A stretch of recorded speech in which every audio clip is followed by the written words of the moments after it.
Добре, здравейте, приятели! Днес ще отварям моето изделие, което е ето това. Гледайте го. Гледайте го. Сега започваме да го гледаме. Да го отворим. Ето тук е нашата маска с гримовете. И ето това е изделието.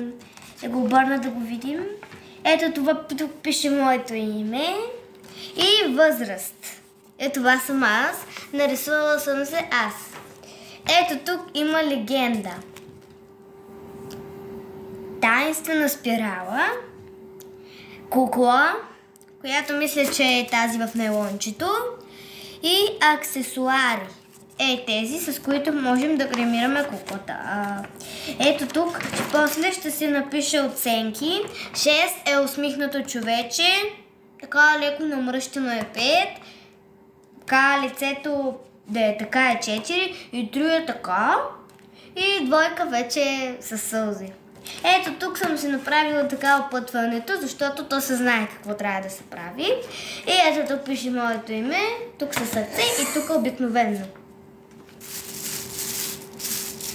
Да извадим куклата, която е в нейлонче. Ето това е куклата. И ето тук да изкараме гримовете. Сега ще изложим червилото.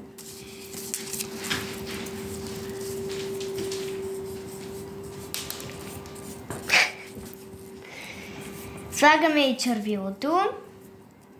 И тук семките изслагаме.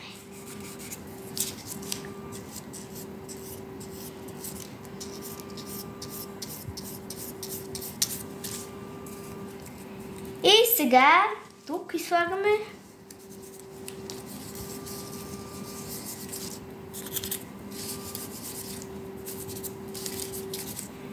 И още нещо слагаме.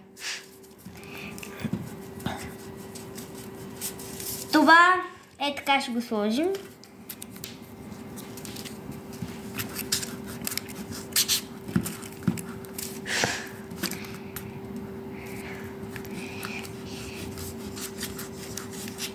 Леко му се смисли.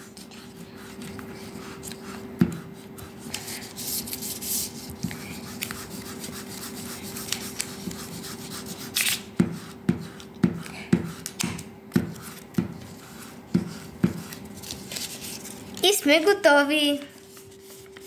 Лицето изглежда напълно добре. Сега ще си направя оценката.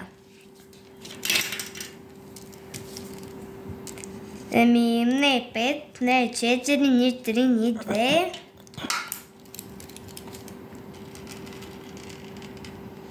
Шест. Сега ще ви покажа колекцията ми от животни. Ето ги. Тук тези животинки. Следващата група са ето тези животинки. Напишете в коментарите какво ви е харесало. Довиждане!